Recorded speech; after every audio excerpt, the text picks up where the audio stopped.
Hello students, एक बार फिर से स्वागत है आपका हमारे यूट्यूब चैनल द सक्षम एकेडमी पर। स्टूडेंट्स, आज हम सेमेस्टर 2 के रिजल्ट के बारे में डिस्कस करेंगे कि सेमेस्टर 2 का रिजल्ट की एक्सपेक्टेड डेट कब है, यानी सेमेस्टर 2 का रिजल्ट जो है वो कब तक आने की संभावनाएं हैं। तो उससे पहले दोस्तों हम देख लेते हैं कि सेमेस्टर 2 में जो पासिंग क्राइटेरिया है वो क्या क्या है, यानी कितने नंबर लाने पर आप पास कहलाएंगे और कितने नंबर्स पर आप प्रमोट या फेल होंगे। तो दोस्तों आप तो सबसे पहले रिजल्ट की टेंशन छोड़ दें और आप आने वाले जो सेमेस्टर्स है यानी सेमेस्टर थर्ड को पढ़ना शुरू कर दें, क्योंकि आपके एग्जाम सेमेस्टर थर्ड के तकरीबन 4 से 5 महीने में हो जाएंगे। तो आप ज़्यादा उस पर फोकस कीजिए। कई सारे स्टूडेंट्स मुझे बोल रहे थे कि सर सेमेस्टर 2 का रिजल्ट कब आएगा, इसलिए मैं आपको उस पर एक वीडियो लेकर आया हूँ।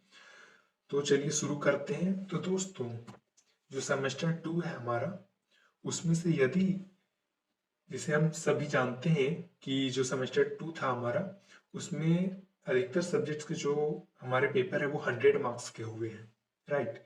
तो जिनका भी पेपर 100 मार्क्स का था, उनमें जो पासिंग क्राइटेरिया है यानी पासिंग जो मार्क्स है वो है आपका 40 मार्क्स।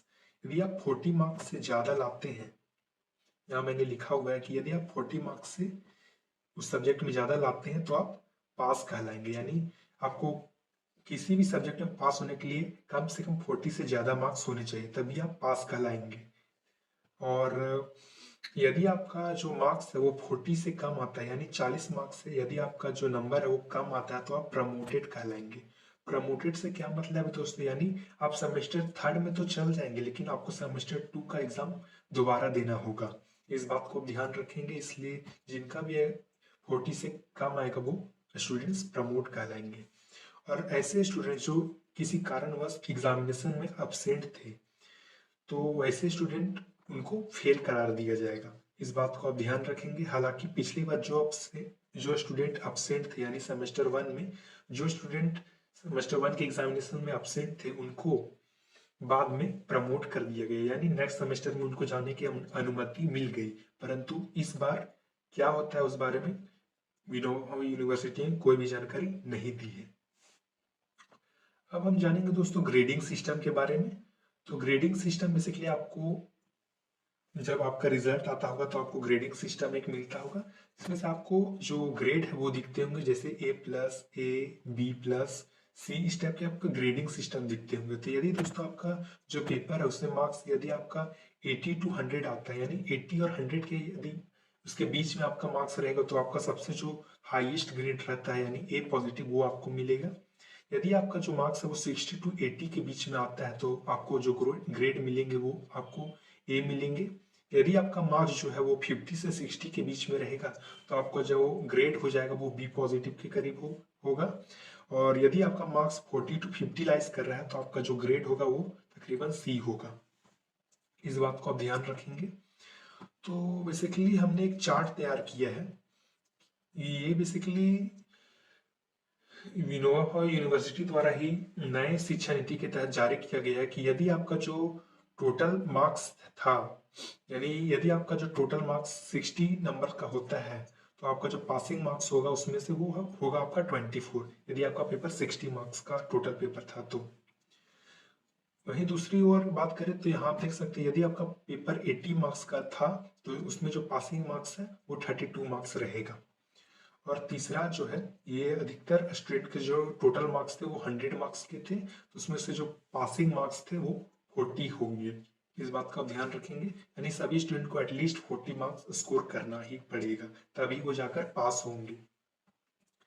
हमारा जो अगला है वो देखिए, यदि आपका जो इंटरनल एग्जामिनेशन है वो आपका 20 मार्क्स का है, तो उसमें से आपका जो पासिंग मार्क्स है वो 8 हो गए, यानी जो आपके कॉलेजेस में इंटरनल एग्जामिनेशन होते हैं उसमें जो पासिंग मार्क्स होंगे वो 8 होंगे, यदि आपका जो टोटल मार्क्स है वो 20 है तो।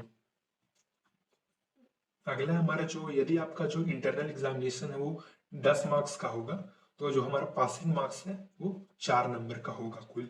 इस बात को ध्यान रखेंगे। और यहाँ पर जो आखिरी मैंने शुरुआत में ही बताया था कि टोटल पासिंग मार्क्स जो है इन परसेंट में वो 100% है, और उसका जो पासिंग मार्क्स निकल कर आएगा वो 40%, यानी 100 मार्क्स का यदि आपका है तो उसमें से आपको 40% मार्क्स चाहिए ही चाहिए। ये as per new education policy के तहत लाया गया था ये नियम कि आपको कितने मार्क्स पर जो स्टूडेंट्स हैं वो पास किए जाएंगे। तो इस बात का आप ध्यान रखेंगे। अब अंत में दोस्तों हम रिजल्ट के एक्सपेक्टेड डेट के बारे में बात करेंगे। तो हमारा जो रिजल्ट है उसका जो एक्सपेक्टेड डेट है दोस्तों वो है आपका 1 to 15 दिसंबर 2023। यानी जो अनुमान लगाए जा रहे हैं दोस्तों रिजल्ट के, वो यही है कि जो रिजल्ट हमारा है वो 1 से 15 दिसंबर के बीच में आ जाएगा। हालांकि अभी तक रिजल्ट नहीं आया दोस्तों, इस बात को स्टूडेंट्स काफ़ी सीरियसली ले रहे हैं, क्योंकि जो सेमेस्टर फर्स्ट का जो आपका रिजल्ट था वो 2 महीने के अंतर्गत आ गया था, लेकिन जो आपका सेमेस्टर सेकेंड है दोस्तों उसका 2 महीने से भी तकरीबन ज़्यादा हो गया है समय, और अभी तक रिजल्ट नहीं आया है। तो आप सोच सकते हैं हमारी यूनिवर्सिटी कितना पीछे है। तो हमारे जो बाहरी सोर्स है उससे हमें ज्ञात हुआ है कि जो हमारा एक्सपेक्टेड डेट है रिजल्ट का वो 1 से 15 दिसंबर के बीच आ सकता है। ये मैं कंफर्म होके नहीं बोल रहा दोस्तों कि 1 से 15 दिसंबर के बीच आ ही जाएगा, लेकिन यूनिवर्सिटी कुछ भी कर सकती है। आपको पता होगा कि कुछ सालों में जो हमारा विनोबा भावे यूनिवर्सिटी उसमें बहुत सारी विभिन्नताएं देखने को मिली है। वो अपने मतलब जो वो डेट निकालती है उसमें वो अटल नहीं रहती है, वो डेट आगे पीछे करती रहती है। तो इसी बात को मैं कंफर्म करने के लिए एक बार एक वीडियो बना दिया, क्योंकि स्टूडेंट्स काफ़ी ज़्यादा डिमांड कर रहे थे। तो दोस्तों जैसे ही आपका सेमेस्टर 2 का रिजल्ट आएगा आपको सबसे पहले हमारे टेलीग्राम चैनल पर देखने को मिलेगा। यदि आपने हमारा टेलीग्राम चैनल अभी तक ज्वाइन नहीं किया है तो इसका लिंक आपको डिस्क्रिप्शन बॉक्स में मिल जाएगा। आप जल्दी से वहाँ पर जाकर हमारे टेलीग्राम चैनल को ज्वाइन कर सकते हैं, जिसका नाम है द सक्षम अकेडमी। तो यहाँ पर हमारा जो वीडियो है वो समाप्त होता है दोस्तों। यदि आप हमारे चैनल पर नए हैं तो चैनल को लाइक सब्सक्राइब शेयर करना ना भूलें और कमेंट जरूर करें।